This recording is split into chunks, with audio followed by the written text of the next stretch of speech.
সুপ্রিয় বন্ধুরা, কেমন আছেন আপনারা? আশা করছি অনেক ভালো আছেন। থাম্বনেল দেখেই বুঝতে পেরেছেন কি আলোচনা করব। হ্যাঁ, আজকে ধানের 3টা খুবই গুরুত্বপূর্ণ বিষয় নিয়ে আপনাদের সামনে আলোচনা করব। যে 3টা গুরুত্বপূর্ণ টিপস বলেন আর যাই বলেন, সেটা ধানে প্রয়োগ করলে খুবই উপকার পাবেন। যেটা চলুন দেখি।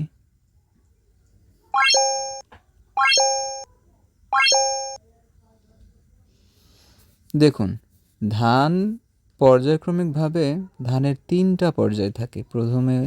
প্রথমত হচ্ছে শীষ আসার আগের পর্যায়, তারপরে হচ্ছে আপনার যেটা হচ্ছে কাস্থর, থোড় এবং এক পর্যায়ে শীষের পরিণত পর্যায়। 3টা পর্যায়ের উপযুক্ত ব্যবস্থাপনা আমরা 3 রকমভাবে করি। তো আমার যে 3টা আলোচনার বিষয়, সেটার প্রথমটা হচ্ছে যে আপনারা যখন থোড় হয়ে যাবে, অর্থাৎ ধানের গর্ভে শীষের আনাগোনা যখন ধান বের হয়ে যাবে, তখন প্রথম যে ভুলটা আমরা করি সেটা হচ্ছে ইউরিয়া সার ব্যবহার করি। প্রথম এই ভুলটা আমরা কিন্তু খুবই মারাত্মক একটা ভুল করেছি, সেটা হচ্ছে ইউরিয়া সারের ব্যবহার।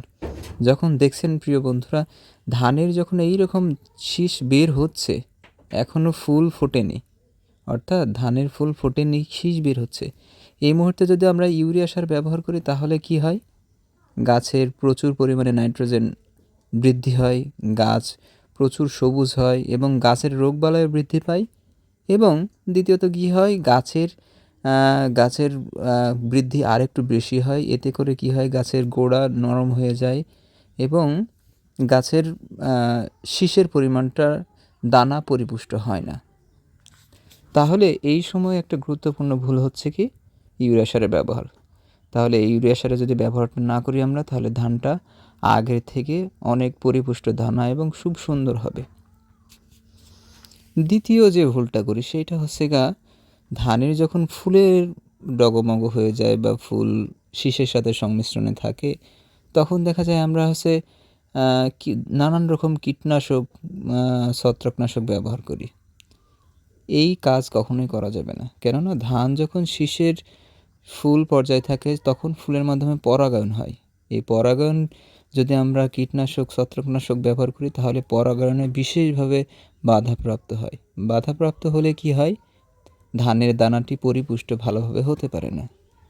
এই দানাটি পরিপুষ্ট হতে বাধাপ্রাপ্ত হওয়ার কারণে আপনাদের ফলন কিন্তু প্রায় অর্ধেক গুণ কমে যায়। তাহলে এই অর্ধেক ফলন বাড়ানোর জন্য প্রথমে আমাদের কি করতে হবে, যে ইউরিয়া সারের ব্যবহার কমাতে হবে। দ্বিতীয়ত, কোনো কীটনাশক বা ছত্রাকনাশক ব্যবহার করা যাবে না।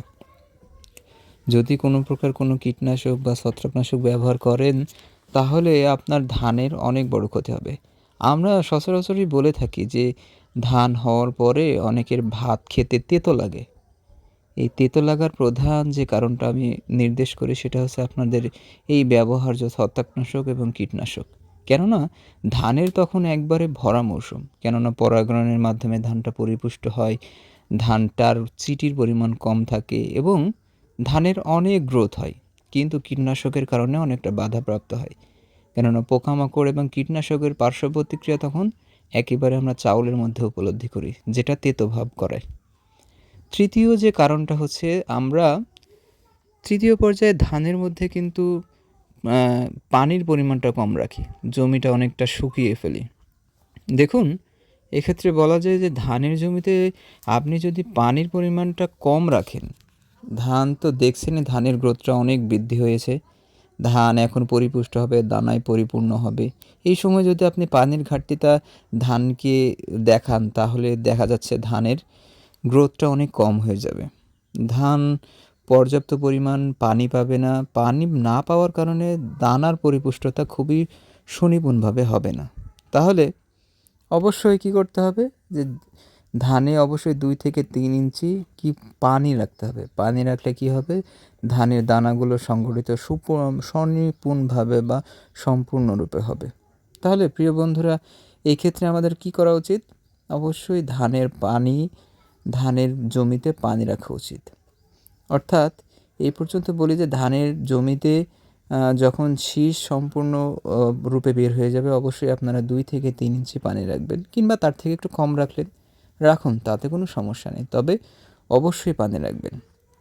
তৃতীয় অর্থাৎ এক কথায় আমরা যে 3টা আলোচনা করলাম, প্রথমে হচ্ছে ধানে যখন শীষ বের হবে তখন ইউরিয়া সারের ব্যবহার করা যাবে না। দ্বিতীয়ত যখন শীষের ফুল আসবে এবং এক কথায় গর্ভে থেকে কাস্থর থোর থেকে শীষে রূপান্তরিত হবে, তখন অবশ্যই আপনারা কোনো রকম ছত্রাকনাশক কীটনাশক ব্যবহার করবেন না। তৃতীয়ত অবশ্যই আপনারা শীষ বের হয়ে গেলে জমিতে পানি রাখবেন, 3 থেকে 4 ইঞ্চি পানি রাখবেন।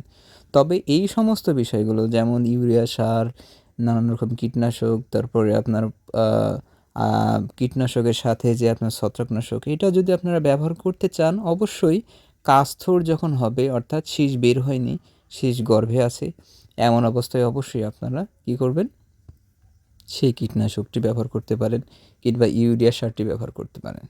এক্ষেত্রে আপনার ধানের উপর তেমন কোনো প্রভাব পড়বে না। তাহলে আপনার ধানে প্রভাবও পড়লো না, আপনার ধানের কোনো ক্ষতি হলো না। আপনি যদি এগুলো ব্যবহার করেন কাস্তরের সময়, আপনার ধানে আশানুরূপ ফলন হবে।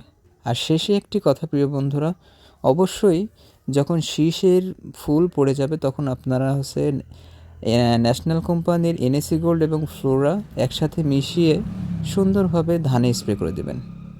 লাস্টের এই ট্রিক্সটি আপনারা মনে রাখবেন, ন্যাশনাল কোম্পানির NAC গোল্ড এবং ফ্লোরা স্প্রে করে দিবেন, দেখবেন খুবই ভালো ফলন হবে। প্রিয় বন্ধুরা, এমন নতুন ভিডিও পেতে অবশ্যই লাইক, সাবস্ক্রাইব এবং কমেন্ট করবেন। আল্লাহ হাফেজ।